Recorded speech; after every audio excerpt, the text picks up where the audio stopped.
EMF equation of the alternator. ಇಲ್ಲಿ ಅಲ್ಟರ್ನೇಟರ್ನ EMF equation ನೋಡೋದಾದರೆ the EMF induced in an alternator depends upon the flux per pole, the number of conductors and speed. ಅಲ್ಟರ್ನೇಟರಲ್ಲಿ EMF induced ಆಗೋದು flux per pole, number of conductors ಮತ್ತು ಆ ಒಂದು ಅಲ್ಟರ್ನೇಟರ್ನ speed ಮೇಲೆ ಏನಾಗಿರುತ್ತೆ, depend ಆಗಿರುತ್ತೆ. ಇಲ್ಲಿ magnitude of the induced EMF ನೋಡೋದಾದರೆ Z number of conductors or coil sets in series per phase in on a ಅಲ್ಟರ್ನೇಟರ್.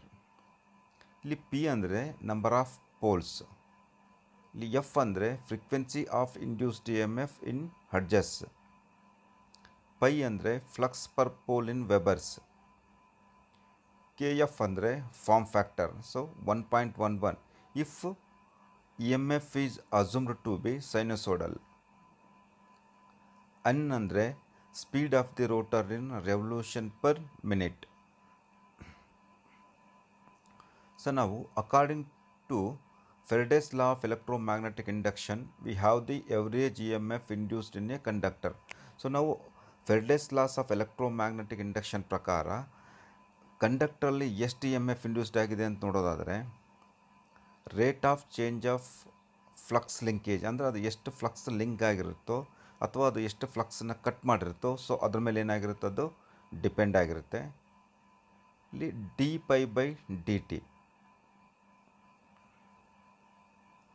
So ಇಲ್ಲಿ dπ ಅಂತಂದ್ರೇನು, change of total flux.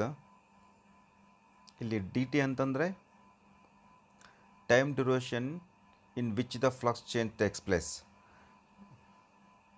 So ಇಲ್ಲಿ in one revolution of rotor that is 60/n seconds, each stator conductors is cut by flux is equal to P/π Weber's.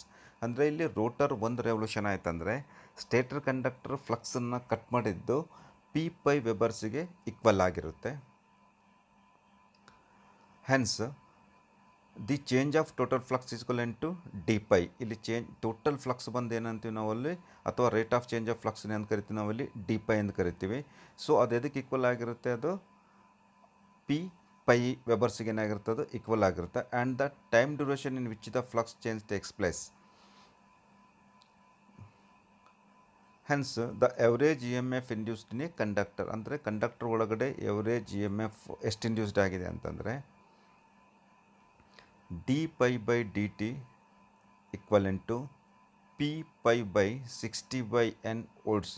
So ಇದು ಬಂದು equation 1.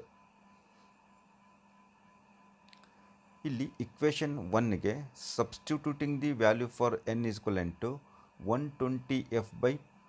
ಅಂದರೆ ಇಲ್ಲಿ 120f/p ನ equation 1ಗೆ ಏನು ಮಾಡ್ತೀವಿ ನಾವಿಲ್ಲಿ ಸಬ್ಸ್ಟಿಟ್ಯೂಟ್ ಮಾಡಬೇಕು. ಸೊ ಇಲ್ಲಿ ಸಬ್ಸ್ಟಿಟ್ಯೂಟ್ ಮಾಡಿದಾಗ ನಮಗೆ ಇಲ್ಲಿ ಕೆಳಗಡೆ ಕೊಟ್ಟಿರೋ ಹಾಗೆ ಬರುತ್ತೆ. We have the average EMF induced in a conductor ಅಂತಂದರೆ ಎವರೇಜ್ EMF ಕಂಡಕ್ಟರ್ ಒಳಗಡೆ ಎಷ್ಟು ಇಂಡ್ಯೂಸ್ಡ್ ಆಗಿದೆ ಅಂತಂದರೆ P/120f/P60 ವೋಲ್ಟ್ಸ್. ಸೊ ಈಕ್ವಲೆಂಟು ನೀವಲ್ಲಿ ಡಿವಿಷನ್ ಮಾಡಿದಾಗ ಅಲ್ಲೇನಾಗುತ್ತೆ, ನಮ್ಗೆ 2πf ವೋಲ್ಟ್ಸ್ ಏನಾಗುತ್ತೆ ನಮಗೆ ಅಲ್ಲಿ ಅವೈಲೇಬಲ್ ಆಗುತ್ತೆ.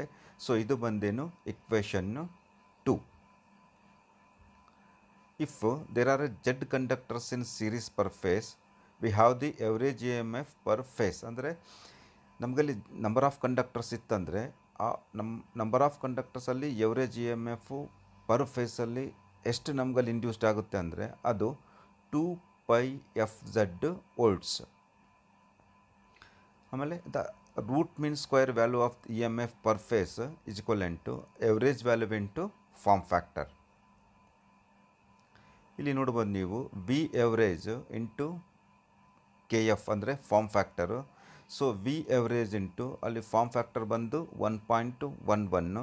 ಸೊ ಈಕ್ವಲೆಂಟು ವಿ ಎವರೇಜ್ ಅಂದರೆ ಇಲ್ಲಿ 2 π ಎಫ್ ಝೆಡ್ ಇಂಟು 1.11. ಸೊ ನಾವು 1.11ಗೆ ಇಲ್ಲಿ 2ನ ಮಲ್ಟಿಪ್ಲೈ ಮಾಡಿದ್ರೆ ನಮಗೆ ಏನು ಸಿಗುತ್ತೆ ಅಲ್ಲಿ 2.22 π F Z volts. Alternative R M S value of E M F per phase ಅಂದರೆ ಇಲ್ಲಿ alternative R M S value per ಫೇಸಲ್ಲಿ ಎಷ್ಟಿರುತ್ತೆ ಅಂದರೆ ಅದು 2.22 π ಎಫ್ 2t ವೋಲ್ಟ್ಸ್. ಸೊ ಇಲ್ಲಿ ನಾವು 2.22 ಇಂಟು 2 ಮಾಡಿದಾಗ ಏನಾಗುತ್ತೆ ನಮಗಲ್ಲಿ 4.44 π ಎಫ್ ಟಿ ವೋಲ್ಟ್ಸ್ ಏನಾಗುತ್ತೆ ನಮಗಿಲ್ಲಿ ಅವೈಲೇಬಲ್ ಆಗುತ್ತೆ. ಇಲ್ಲಿ ಟಿ ಅಂತಂದರೆ ಏನಂದರೆ the number of coils or turns per phase, ಅಥವಾ ಒಂದು ಕಾಯಿಲಿಗೆ ಏನಿರುತ್ತೆ ನಮಗಲ್ಲಿ 2 ಎಂಡ್ಸ್ ಇರುತ್ತೆ. ಸೊ ಅದನ್ನೇ ನಾವೇನು ಮಾಡ್ತೀವಿ ಇಲ್ಲಿ ಝೆಡ್ ಇಸ್ಕ್ವಲೆಂಟ್ ಟು 2t ಅಂತ ಹೇಳ್ತೀವಿ. ಸೊ ನಮಗಿದು ಕ್ಲಿಯರಾಗಿ ಅರ್ಥ ಆಗಬೇಕಾದ್ರೆ ನಾವು ಒಂದಲ್ಲಿ ಸಿಂಪಲ್ಲು ಎಕ್ಸಾಂಪಲ್ನ ನೋಡೋಣ. ಇಲ್ಲಿ ನೋಡಿರಿ, calculate the effective voltage in one phase of an alternator given the following particulars. ಇಲ್ಲೇನಂತಾರೆ ಅಂದರೆ ಇಲ್ಲಿ ಒನ್ ಫೇಸ್ನ ವೋಲ್ಟೇಜ್ ಎಫೆಕ್ಟಿವ್ ವೋಲ್ಟೇಜ್ನ ಏನು ಮಾಡಬೇಕಾಗಿದೆ ನಾವಿಲ್ಲಿ ಕ್ಯಾಲ್ಕುಲೇಟ್ ಮಾಡಬೇಕಾಗಿದೆ. ಸೊ ಇಲ್ಲಿ ಡಾಟಾನ ಇಲ್ಲಿ ಕೆಳಗಡೆ ಕೊಟ್ಟಿದ್ದಾರೆ.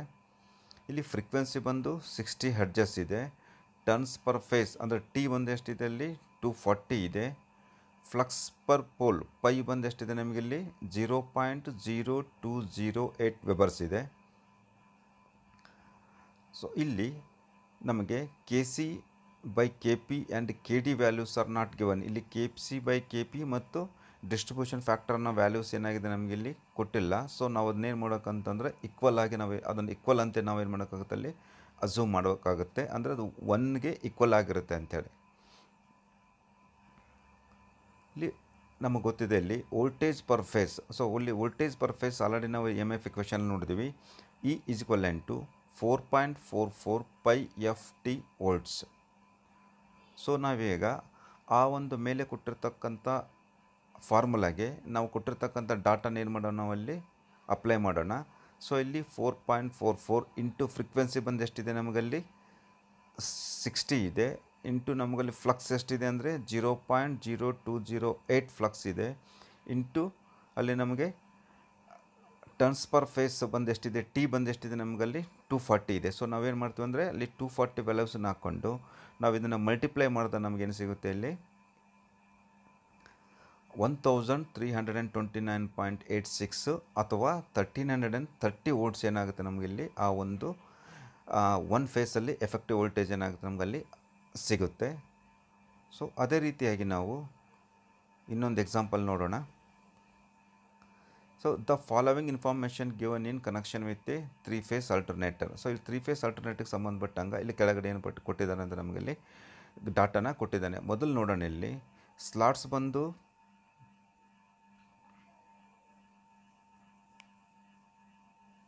ಸೊ ಇಲ್ಲಿ ಸ್ಲಾಟ್ಸ್ ಬಂದು ನಮಗಿಲ್ಲಿ 96 ಸ್ಲಾಟ್ಸ್ ಇದೆ. ಸೊ ಅದೇ ರೀತಿಯಾಗಿ ನಮಗಿಲ್ಲಿ ನಂಬರ್ ಆಫ್ ಪೋಲ್ಸ್ ಬಂದು 4 ಇದೆ. ಸ್ಪೀಡ್ ಬಂದು 1500 RPM ಇದೆ. ಟರ್ನ್ಸ್ ಪರ್ ಕಾಯಿಲ್ಸ್ ಬಂದು 16 ಇನ್ನೇ ಸಿಂಗಲ್ ಲೇಯರ್ ಇದೆ ಅದು. ನೆಕ್ಸ್ಟ್ ಇಲ್ಲಿ ಫ್ಲಕ್ಸ್ ಬಂದು ಎಷ್ಟಿದೆ ಅಂದರೆ phi is equivalent to 2.58 into 10⁻6 lines. So ಇಲ್ಲಿ ವೆಬರ್ಸಲ್ಲಿ ಕೊಡೋ ಬದಲು ಏನು ಮಾಡಿದ್ದಾನೆ ಅಲ್ಲಿ ಲೈನ್ಸಲ್ಲಿ ಕೊಟ್ಟಿದ್ದಾನೆ. ನಾವು ಅದನ್ನು ಏನು ಮಾಡ್ಬೇಕಂದ್ರೆ ವೆಬರ್ಸಲ್ಲಿ ಕನ್ವರ್ಟ್ ಮಾಡ್ಕೋಬೇಕಾಗುತ್ತೆ. ಇಲ್ಲಿ calculate the voltage generated per phase. ಇಲ್ಲೇನು ಹೇಳ್ತದೆ ಅಂದರೆ ಪರ್ ಫೇಸಲ್ಲಿ ಎಷ್ಟು ವೋಲ್ಟೇಜ್ ಜನ್ರೇಟ್ ಆಗಿದೆ ಅಂತಕ್ಕಂಥದ್ದನ್ನ ಕ್ಯಾಲ್ಕುಲೇಷನ್ ಮಾಡೋಕ್ಕೆ ಅಥವಾ ಕ್ಯಾಲ್ಕುಲೇಟ್ ಮಾಡೋಕ್ಕೆ ಏನು ಹೇಳಿದೆ ನಮಗೆ ಇಲ್ಲಿ ಹೇಳಿದ್ದಾರೆ. ಸೊ ಇಲ್ಲಿ ಮೊದಲೇನು ನೋಡ್ಬೋದು, ನಮ್ಗೆ ಗೊತ್ತಿರೋ ಹಾಗೆ ವೋಲ್ಟೇಜ್ ಪರ್ ಫೇಸ್ ಬಂದು ಎಷ್ಟಿರುತ್ತೆ ನಮ್ಗೆ V is equivalent to 4.44 F phi T. So ನಮಗಿಲ್ಲಿ ಫ್ರೀಕ್ವೆನ್ಸಿ ಕೊಟ್ಟಿಲ್ಲ ಡಾಟಾದಲ್ಲಿ. ಸೊ ಅದಕ್ಕೆ ನಾವೇನು ಮಾಡೋಕ್ಕಾಗುತ್ತೆ ಅಂದರೆ ಇಲ್ಲಿ ಫ್ರೀಕ್ವೆನ್ಸಿನ ನಾವು ಫಸ್ಟಿಗೆ ಫೈಂಡ್ ಔಟ್ ಮಾಡಬೇಕಾಗುತ್ತೆ. ಇಲ್ಲಿ ಫ್ರೀಕ್ವೆನ್ಸಿ ಫಾರ್ಮುಲಾ ನಮಗೆ ಗೊತ್ತು, F is equivalent to P N by 120. So ಈ ಫ್ರೀಕ್ವೆನ್ಸಿ ಪಿ ಎನ್ ಬೈ 120 ಏನು ಮಾಡೋಣ ಅಂದರೆ ಈ ಒಂದು ಫಾರ್ಮುಲಾಗೆ ನಾವು ಕೊಟ್ಟಿರ್ತಕ್ಕಂಥ ಡಾಟಾನ ನಾವು ಅಲ್ಲಿ ಅಪ್ಲೈ ಮಾಡಿದಾಗ ಇಲ್ಲಿ ನಂಬರ್ ಆಫ್ ಪೋಲ್ಸ್ ಬಂದೆಷ್ಟಿದೆ 4 ಇದೆ, ಇಂಟು ಎನ್ ಸ್ಪೀಡ್ ಎಷ್ಟಿದೆ ಅಂದ್ರಲ್ಲಿ 1500 RPM ಡಿವೈಡೆಡ್ ಬೈ 120. ಸೊ ನಾವು ಇದನ್ನು ಮಲ್ಟಿಪ್ಲೈ ಮಾಡಿ ಡಿವಿಷನ್ ಮಾಡಿದಾಗ ಎಷ್ಟು ಬರುತ್ತೆ ನಮಗಿಲ್ಲಿ 50 ಹರ್ಟ್ಜಸ್ ಅಥವಾ 50 ಸೈಕಲ್ಸ್ ಪರ್ ಸೆಕೆಂಡ್ ಬರುತ್ತೆ. ಸೊ ನೆಕ್ಸ್ಟ್ ಬಂದು ಇಲ್ಲಿ ಕಾಯಿಲ್ಸ್ ಪರ್ ಫೇಸ್ ಅಂದರೆ ಎಷ್ಟು ಪರ್ ಫೇಸಲ್ಲಿ ಎಷ್ಟು ಕಾಯಿಲ್ಸ್ ಇದೆ ಅಂತ ನಾವು ನೋಡೋದಾದರೆ ಇಲ್ಲಿ number of slots divided by number of phases, ಅಂದರೆ ಪರ್ ಫೇಸಲ್ಲಿ ಎಷ್ಟು ಕಾಯಿಲ್ಸ್ ಇದೆ ಅಂತೇಳಿ ನಾವು ಇಲ್ಲಿ ಫೈಂಡ್ ಔಟ್ ಮಾಡಬೇಕಾದ್ರೆ ಏನು ಮಾಡೋಕ್ಕಾಗುತ್ತೆ ಅಂತ ನಾವು ಇಲ್ಲಿ number of slots by number of phases ಏನು ಮಾಡೋಕ್ಕಾಗುತ್ತೆ ನಾವಲ್ಲಿ ತಗೋಬೇಕಾಗುತ್ತೆ. ಸೊ ಇಲ್ಲಿ ನಂಬರ್ ಆಫ್ ಸ್ಲಾಟ್ಸ್ ಬಂದು ಎಷ್ಟು ಕೊಟ್ಟಿದ್ದಾನೆ ನಮಗಲ್ಲಿ 96 ಕೊಟ್ಟಿದ್ದಾನೆ. ಸೊ ನಂಬರ್ ಆಫ್ ಫೇಸ್ ಬಂದು ಏನಿದೆ ಇದು 3 ಫೇಸ್ ಆಲ್ಟರ್ನೇಟ್ ಇದೆ. ಸೊ ಇಲ್ಲಿ 96 ಡಿವೈಡೆಡ್ ಬೈ 3 ಮಾಡಿದಾಗ ನಮಗೇನು ಬರುತ್ತೆ ಇಲ್ಲಿ 32, ಅಂದರೆ ಕಾಯಿಲ್ಸ್ ಪರ್ ಫೇಸ್ ಇದೆ ನಮಗಿಲ್ಲಿ 32 ಕಾಯಿಲ್ಸ್ ಪರ್ ಫೇಸ್ ಇದೆ. ಸೊ ನೆಕ್ಸ್ಟ್ ಬಂದಿಗೆ there four turns per phase, ಅಂದರೆ ಇಲ್ಲಿ ಕಾಯಿಲ್ಸ್ ಪರ್ ಫೇಸ್ ಬಂದು 32 ಇದೆ. ಈಗ ಟನ್ಸ್ ಪರ್ ಫೇಸ್ ಅಂದರೆ ಎಷ್ಟು ಟನ್ಸ್ ಇದೆ ಪರ್ ಫೇಸಲ್ಲಿ ಅಂತಂದರೆ ನಾವು ಇಲ್ಲಿ 32 ಇಂಟು ಅಲ್ಲಿ ಟನ್ಸ್ ಪರ್ಸ್ ಕಾಯಿಲ್ಸ್ ಮೇಲೆ 16 ಕೊಟ್ಟಿದ್ದಾನೆ. ಸೊ ನಾವೇನು ಮಾಡೋಕ್ಕಾಗುತ್ತೆ ಇಲ್ಲಿ 32 ಇಂಟು 16 ಮಾಡಿದ್ರೆ ಏನಾಗುತ್ತೆ ನಮಗಲ್ಲಿ 512 tons per coils per face ಏನಾಗುತ್ತೆ ನಮಗಲ್ಲಿ ಸಿಗುತ್ತೆ. ಸೊ ನೆಕ್ಸ್ಟ್ ಬಂದು ನಾವಿಲ್ಲಿ 2.58 ಇಂಟು 10⁶ ಲೈನ್ಸ್ ಕೊಟ್ಟಿದ್ದಾನೆ. ಇಲ್ಲಿ ಪೈ ಬಂದು ಏನು ಮಾಡಿದರೆ ಇಲ್ಲಿ ಲೈನ್ಸಲ್ಲಿದೆ. ಸೊ ಇಲ್ಲಿ ಲೈನ್ಸಲ್ಲಿ ಇರ್ತಕ್ಕಂಥದ್ದು ನಾವೇನು ಮಾಡೋಕ್ಕಾಗುತ್ತೆ ಅಂದರೆ ಇಲ್ಲಿ ನಾವಿಲ್ಲಿ ವೆಬರ್ಸಲ್ಲಿ ನಾವು ಕನ್ವರ್ಟ್ ಮಾಡಿದಾಗ ಏನಾಗುತ್ತೆ ಇಲ್ಲಿ 2.58 ಇಂಟು 10⁶ ಇಂಟು 10⁻⁻8 ಮಾಡಿದ್ರೆ ಏನಾಗುತ್ತೆ ನಮಗೆ ಇಲ್ಲಿ ಲೈನ್ಸಿಂದ ನಾವು ವೆಬರ್ಸಿಗೆ ಕನ್ವರ್ಟು ಮಾಡ್ಬೋದು. ಸೊ ಈಗ ಬಂದು ವೋಲ್ಟೇಜ್ ಪರ್ ಫೇಸ್ ವಿ = ಎಷ್ಟಿದೆ ನಮಗಿಲ್ಲಿ 4.44 f/t ಇದೆ. ಸೊ ಈಗೇನು ಮಾಡೋಣ ಅಂದರೆ ಈ ಒಂದು ಫಾರ್ಮುಲಾಗೆ ನಾವು ವ್ಯಾಲ್ಯೂಸ್ನ ಏನು ಮಾಡೋಣ ಇಲ್ಲಿ ಅಪ್ಲೈ ಮಾಡಮ್ಮ. ಸೊ ಇಲ್ಲಿ 4.44 ಇಂಟು ಇಲ್ಲಿ ಎಫ್ ಅಂದರೆ ಫ್ರೀಕ್ವೆನ್ಸಿ ಎಷ್ಟಿದೆ ನಮಗಿಲ್ಲಿ 50 ಹರ್ಟ್ಜಸ್ ಆಲ್ರೆಡಿ ನಾವು ಕ್ಯಾಲ್ಕುಲೇಟ್ ಮಾಡಿದ್ವಿ. ಎಷ್ಟು ಬಂದಿದೆ ಅದು 50 ಹರ್ಟ್ಜಸ್ ಇದೆ. ಇಂಟು ಇಲ್ಲಿ ಟನ್ಸ್ ಪರ್ ಫೇಸ್ ಬಂದು ಎಷ್ಟಿದೆ ನಮಗಿಲ್ಲಿ 512 ಅಂತಂದರೆ ಟಿ ಬಂದು ಎಷ್ಟಿದೆ ನಮಗಿಲ್ಲಿ 512 ಇದೆ.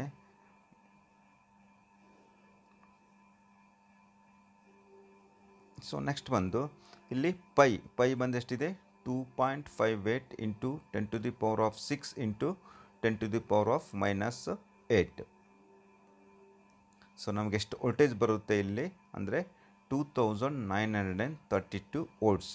ಅಂದರೆ ಇಲ್ಲಿ ವೋಲ್ಟೇಜ್ ಜನರೇಟೆಡ್ ಪರ್ ಫೇಸ್ ಬಂದು ಎಷ್ಟಿದೆ ಇಲ್ಲಿ ನಮಗೆ 2932 ವೋಲ್ಟ್ಸ್. ಸೊ ನೆಕ್ಸ್ಟ್ ಬಂದಿಲ್ಲಿ ಕ್ಯಾರೆಕ್ಟರಿಸ್ಟಿಕ್ಸು ಮತ್ತು voltage regulation of the alternator ನೋಡೋಣ. ಮೊದಲನೇದಾಗಿಲ್ಲಿ load characteristics of an alternator.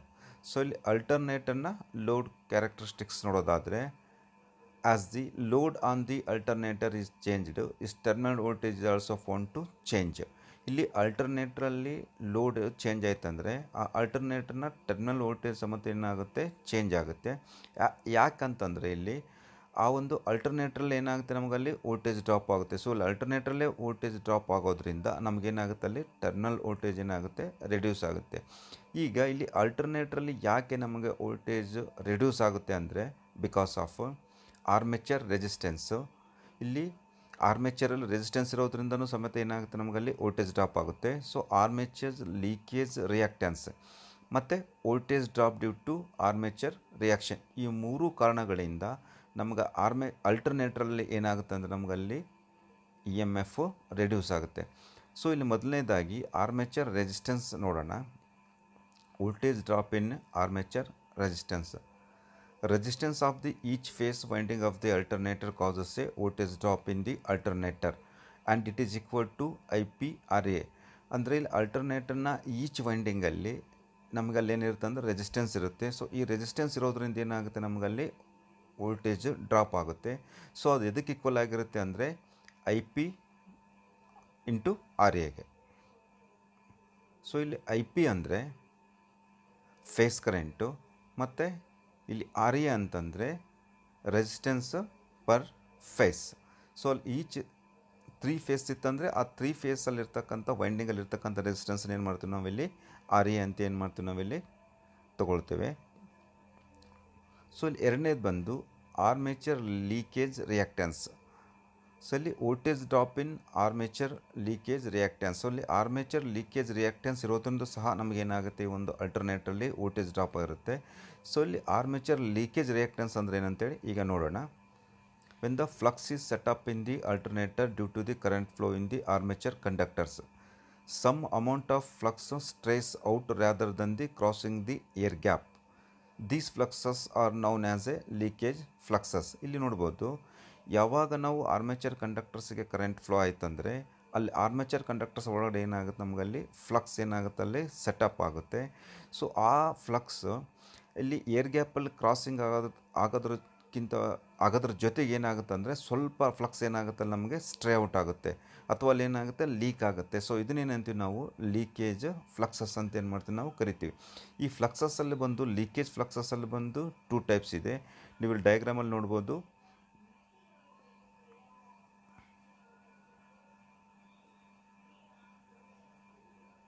So ಇಲ್ಲಿ ಒಂದು ಲೀಕೇಜ್ ಇದೆ ಮತ್ತು ಇಲ್ಲಿ ಒಂದು ಲೀಕೇಜ್ ಫ್ಲಕ್ಸ್ ಇದೆ.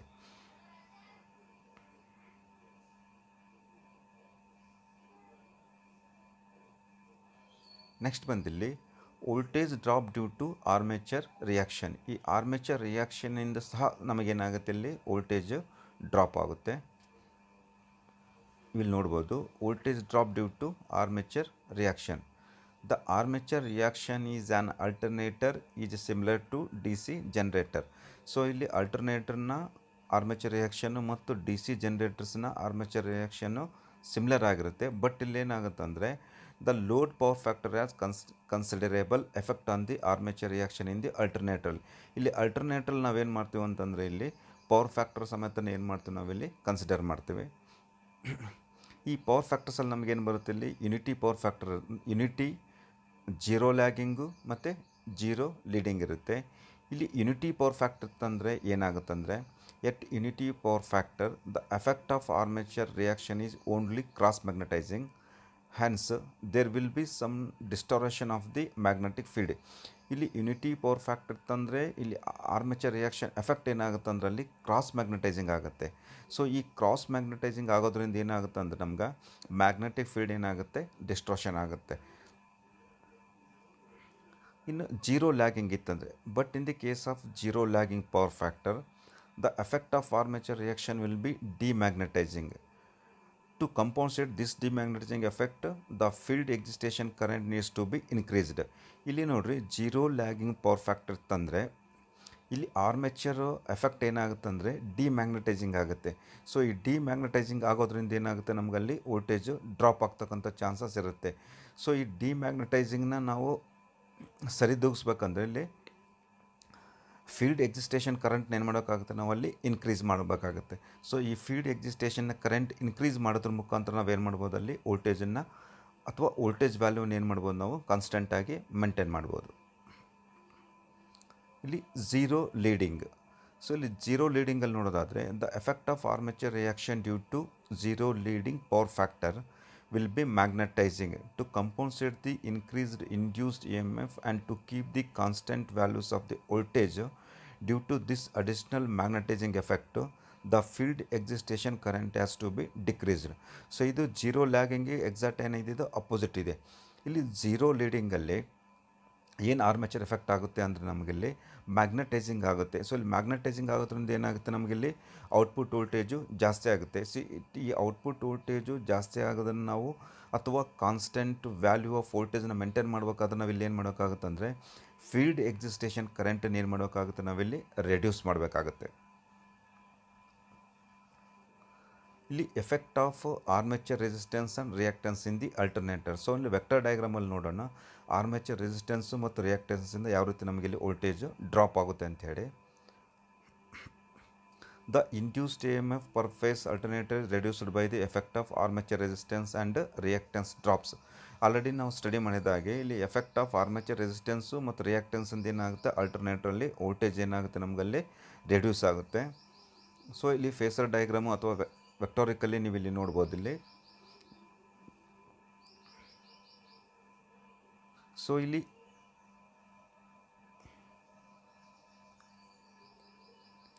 ವಿ ಅಂತಂದರೆ V is the terminal voltage per phase. So ಇಲ್ಲಿ ವಿ ಬಂದು ಟರ್ಮಿನಲ್ ವೋಲ್ಟೇಜು ಪರ್ ಫೇಸ್ ಇದೆ. ಅದೇ ರೀತಿ I is the phase current. ಇಲ್ಲಿ ಐ ಬಂದು ಏನಾಗ್ತಿದೆ, ನಮಗೆ ಇಲ್ಲಿ ಫೇಸ್ ಕರೆಂಟ್ ಇದೆ. ಸೊ ನೆಕ್ಸ್ಟ್ ಬಂದಿಲ್ಲಿ ಪೈ. ಇಲ್ಲಿ phi is the power factor angle between the phase current and voltage. So ಇಲ್ಲಿ ಪೈ ಬಂದು ಏನಿದೆ ಇಲ್ಲಿದೆ, ಸೊ ಅದು ಬಂದು angle between the phase current ಮತ್ತು ಟರ್ಮಿನಲ್ ವೋಲ್ಟೇಜು. ನೆಕ್ಸ್ಟ್ ಬಂದು E naught is the induced E M F per phase. So ಇಲ್ಲಿ E naught ಅಂತಕ್ಕಂಥದ್ದು ಏನಿದೆ ಇಲ್ಲಿ E M F induced per phase. So ಅದೇ ರೀತಿಯಾಗಿ ಇಲ್ಲಿ R A is the armature resistance per phase. So ಇಲ್ಲಿ R A ಬಂದು armature resistance per phase. X L is the armature reactance per phase. So ಇಲ್ಲಿ Excel ಬಂದೇನಿದೆ ಇಲ್ಲಿ ನಮಗೆ ಇಲ್ಲಿ armature reactance per phase ಇದೆ. ಇಲ್ಲಿ ನೋಡ್ರಿ, the induced E M F can be calculated either vectorically ಅಥವಾ ಮ್ಯಾಥಮೆಟಿಕಲಿ ನಾವೇನು ಮಾಡ್ಬೋದು, ಈ ಒಂದು ಇಂಡ್ಯೂಸ್ಡ್ ಇ ಎಮ್ ಎಫನ್ನು ಕ್ಯಾಲ್ಕುಲೇಟ್ ಮಾಡ್ಬೋದು. ನಾವು ಮ್ಯಾಥಮೆಟಿಕಲಿ ಇಲ್ಲಿ ಕ್ಯಾಲ್ಕುಲೇಟ್ ಮಾಡೋದು ಆದರೆ E equivalent to root V cos phi plus I R A whole square plus V sine phi plus I X L whole square. So ಈ ಎಫೆಕ್ಟ್ ಆಫ್ ಆರ್ಮೇಚರ್ ರೆಸಿಸ್ಟೆನ್ಸು ಮತ್ತು ರಿಯಾಕ್ಟೆನ್ಸನ್ನು ನಾವು ಈಸಿಯಾಗಿ ಇನ್ನೂ ಅಂಡರ್ಸ್ಟ್ಯಾಂಡ್ ಮಾಡ್ಕೋಬೇಕಾದ್ರೆ ನಾವು ಒಂದು ಸಿಂಪಲ್ ಇಲ್ಲಿ ಒಂದು ಎಕ್ಸಾಂಪಲ್ನ ನೋಡೋಣ. A 3-phase star connected alternator supplies a load of a 5 megawatt at a power factor of a 0.85 lagging and at a voltage of a 11 kV. Its resistance is a 0.2 ohms per phase and the synchronous reactance is a 0.4 ohm per phase. Calculate the value of the E M F generated ಅಂತಂದಿಲ್ಲ. ಏನಂತಂದ್ರೆ line value of the E M ಎಫ್ನ ಏನು ಮಾಡೋಕ್ಕಾಗಿದೆ, ನಾವಿಲ್ಲಿ calculate ಮಾಡಬೇಕಾಗಿದೆ. ಅಂದರೆ ಏನು line ವೋಲ್ಟೇಜ್ನ ಏನು ಮಾಡೋಕ್ಕಾಗಿದೆ, ನಾವಿಲ್ಲಿ ಕ್ಯಾಲ್ಕುಲೇಟ್ ಮಾಡಬೇಕಾಗಿದೆ. ಸೊ ಮೊದಲನೇದಾಗಿ ಇಲ್ಲಿ ನೋಡ್ರಿ, ಫುಲ್ ಲೋಡು ಕರೆಂಟ್. ಸೊ ಇಲ್ಲಿ ಫುಲ್ ಲೋಡ್ ಕರೆಂಟ್ ಏನಿದೆ ನಮಗಿಲ್ಲಿ I L equivalent P by √3 E L cos phi. So ಈ ಒಂದು ನಾವು ಫುಲ್ ಲೋಡ್ ಕರೆಂಟಿಗೆ ಅಥವಾ ಲೋಡ್ ಕರೆಂಟಿಗೆ ಒಂದು ಫಾರ್ಮುಲಾಗೆ ನಾವು ಇಲ್ಲಿ ವ್ಯಾಲ್ಯೂಸನ್ನ ನಾವು ಅಪ್ಲೈ ಮಾಡಿದಾಗ ಇಲ್ಲಿ ನೋಡಿರಿ, ಇಲ್ಲಿ ಲೋಡ್ ಎಷ್ಟಿದೆ ನಮಗೆ, ಪಿ ಅಂತಂದ್ರೆ ಏನು ಪವರ್ ಲೋಡ್ ಎಷ್ಟಿದೆ, ಇಲ್ಲಿ 5 ಮೆಗಾವ್ಯಾಟ್ಸ್ ಇದೆ. ಸೊ 5 ಮೆಗಾವ್ಯಾಟ್ಸನ್ನು ಏನು ಮಾಡ್ತೀವಿ ನಾವಿಲ್ಲಿ 5 × 1000 × 1000 ಡಿವೈಡೆಡ್ ಬೈ √3. ಇಲ್ಲಿ ಇ ಎಲ್ ಎಷ್ಟಿದೆ ನಮಗಿಲ್ಲಿ 11 kV ಇದೆ, ಅಂದರೆ 11,000 volts ಇಂಟು ನಮಗಲ್ಲಿ ಪವರ್ ಫ್ಯಾಕ್ಟರ್ ಎಷ್ಟಿದೆ ನಮಗಲ್ಲಿ 0.85. ಸೊ ಇದನ್ನು ನಾವು ಮಲ್ಟಿಪ್ಲೈ ಮಾಡಿ ಡಿವಿಷನ್ ಮಾಡಿದಾಗೆ ನಮಗೇನು ಸಿಗುತ್ತೆ ಇಲ್ಲಿ 309 ಆ್ಯಮ್ಸ್, ಅಂದರೆ 309 ಆ್ಯಮ್ಸ್. ಫುಲ್ ಲೋಡ್ ಕರೆಂಟ್ ಎಷ್ಟಿದೆ ನಮಗಿಲ್ಲಿ 399 ಆ್ಯಂಪಿಯರ್ಸ್. ಸೊ ಅದೇ ರೀತಿಯಾಗಿ ನಮಗಿಲ್ಲಿ ಸ್ಟಾರ್ ಕನೆಕ್ಷನ್ನಲ್ಲಿ ಲೋಡ್ ಕರೆಂಟ್ ಲೈನ್ ಕರೆಂಟು ಮತ್ತು ಫೇಸ್ ಕರೆಂಟ್ ಏನಾಗಿರುತ್ತೆ ಇಲ್ಲಿ ಈಕ್ವಲ್ ಆಗಿರುತ್ತೆ. So I L equivalent I P, line current is equivalent phase current. ಈಗ ಐ ಆರ್ ಎ ಡ್ರಾಪ್ ನೋಡೋಣ. I R A drop equivalent I L into ನಮಗೇನು ಮಾಡೋಕ್ಕೆ ಇಲ್ಲಿ resistance reactance multiply ಮಾಡಬೇಕಾಗುತ್ತೆ. ಸೊ ಇಲ್ಲಿ 309 × 0.2. ಸೊ 309 × 0.2 ನಾವು ಅಲ್ಲಿ ಮಲ್ಟಿಪ್ಲೈ ಮಾಡಿದ್ರೆ ನಮಗೇನು ಸಿಗುತ್ತೆ ಅಲ್ಲಿ 61.8 volts. ಅಂದರೆ ಇಲ್ಲಿ ಐ ಆರ್ ಎ ಡ್ರಾಪ್ ಅಥವಾ ಆರ್ಮೇಚರ್ ರೆಸಿಸ್ಟೆನ್ಸ್ ಡ್ರಾಪ್ ಎಷ್ಟಿದೆ ಅಂತ ನಮಗಲ್ಲಿ 61.8 volts ಇದೆ. ಸೊ ನೆಕ್ಸ್ಟ್ ಬಂದು ಐ ಎಕ್ಸ್ ಎಲ್ ಡ್ರಾಪ್, ಅಂದರೆ ಇಲ್ಲಿ ರಿಯಾಕ್ಟೆನ್ಸ್ ಡ್ರಾಪ್ ಎಷ್ಟಿದೆ ಅಂತಂದರೆ ಇಲ್ಲಿ 309 × 0.4 ಈಕ್ವಲೆಂಟು 123.6 volts. ಅಂದರೆ ಇಲ್ಲಿ ಆರ್ಮೇಚರ್ ರಿಯಾಕ್ಟೆನ್ಸ್ ಡ್ರಾಪ್ ಬಂದು ಎಷ್ಟಿದೆ ನಮಗಿಲ್ಲಿ 123.6 volts ಇದೆ. ಸೊ ಅದೇ ರೀತಿಯಾಗಿ ಇಲ್ಲಿ ಟರ್ಮಿನಲ್ ವೋಲ್ಟೇಜ್ ಅದೇ ಎಷ್ಟಿದೆ ಅಂದರೆ ನಮಗಿಲ್ಲಿ 11,000 volts ಇದೆ. ಸೊ ನೆಕ್ಸ್ಟ್ ಬಂದು ಟರ್ಮಿನಲ್ ವೋಲ್ಟೇಜ್ ಫೇಸ್ ನೋಡೋದಾದರೆ ಅಥವಾ ಇಲ್ಲಿ ಫೇಸ್ ವೋಲ್ಟೇಜ್ ನೋಡೋದಾದರೆ 11,000 ಡಿವೈಡೆಡ್ ಬೈ √3 ಈಕ್ವಲೆಂಟು 6,350 volts. ಇಲ್ಲಿ ಟರ್ಮಿನಲ್ ವೋಲ್ಟೇಜ್ ಪರ್ ಫೇಸ್ ಎಷ್ಟಿರುತ್ತೆ ನಮಗಿಲ್ಲಿ 6,350 volts ಇರುತ್ತೆ. ಸೊ ಇಲ್ಲಿ ಪವರ್ ಫ್ಯಾಕ್ಟರ್ ಬಂದು ಎಷ್ಟಿದೆ ನಮಗಿಲ್ಲಿ 0.85 ಲ್ಯಾಗಿಂಗ್ ಇದೆ. ಸೊ ಇಲ್ಲಿ ಬಂದು ಪವರ್ ಫ್ಯಾಕ್ಟರ್ ಆ್ಯಂಗಲ್ ಬಂದು, ಸೊ ಇಲ್ಲಿ ಪೈ ಈಕ್ವಲೆಂಟು ಕಾಸ್ ಇನ್ವರ್ಸ್ 0.85. ಇಲ್ಲಿ ಎಷ್ಟು ಬರುತ್ತೆ ನಮಗಿಲ್ಲಿ ಕಾಸ್ ಬಂದು ಎಷ್ಟು ಬರುತ್ತೆ ನಮಗಿಲ್ಲಿ 31.8 degrees. sin So pi sin theta is equivalent to 0.527. So ಇಲ್ಲಿ ವೆಕ್ಟರ್ ಡಯಾಗ್ರಾಮಲ್ಲಿ ನೋಡ್ಬೋದು ನೀವು ಇಲ್ಲಿ. ಸೊ ಇಲ್ಲಿ ಫಸ್ಟ್ ಬಂದು ಏನಿದೆ ನಮಗಿಲ್ಲಿ IRA drop. So IRA drop ಎಷ್ಟು ಬಂತು ನಮಗಿಲ್ಲಿ? ಸೊ IRA ಡ್ರಾಪ್ ಬಂದು ಎಷ್ಟು ನಮ್ಗೆ 61.8 ವೋಲ್ಟ್ಸ್ ಬಂತು. ನೆಕ್ಸ್ಟ್ ಬಂದು ನಮಗಿಲ್ಲಿ IXL. So reactance voltage drop ಎಷ್ಟಿದೆ ನಮಗಿಲ್ಲಿ?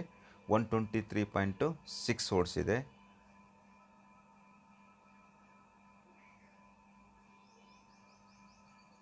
ಸೊ ಅದೇ ರೀತಿಯಾಗಿ ನಮಗಿಲ್ಲಿ ವೋಲ್ಟೇಜ್ ಪರ್ ಫೇಸ್ ನೋಡೋದಾದರೆ 6350 ವೋಲ್ಟ್ಸ್.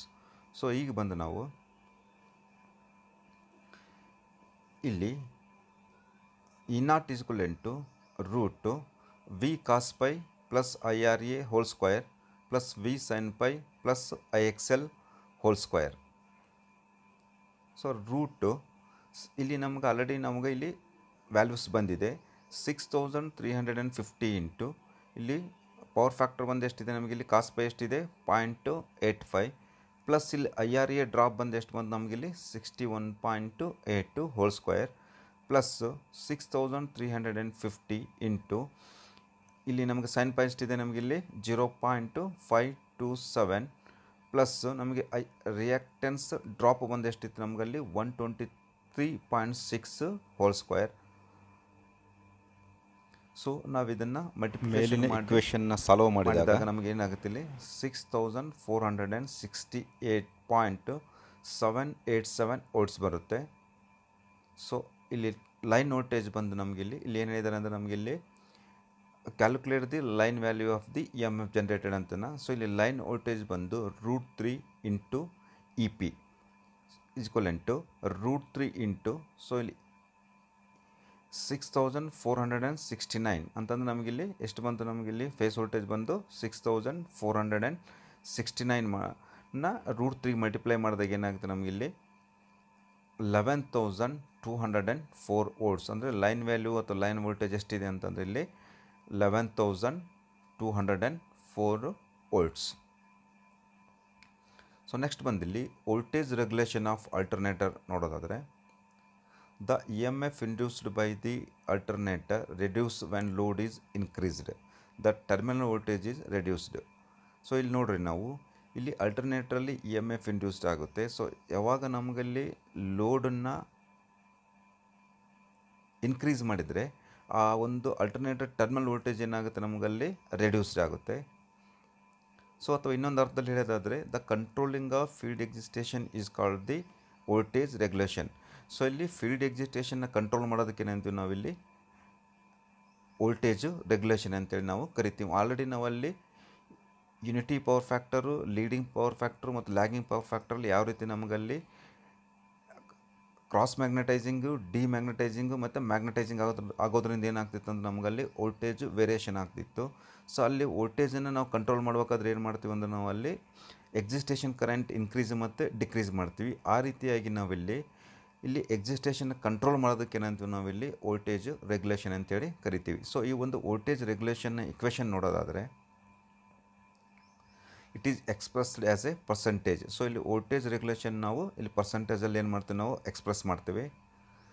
ಇಲ್ಲಿ voltage regulation is equivalent to E0 minus V divided by V into 100. So ಇಲ್ಲಿ E0 ಅಂದರೆ the EMF at no load. So ಇಲ್ಲಿ V ಅಂತಂದ್ರೆ ಏನು? The terminal voltage at full load. Thank you students.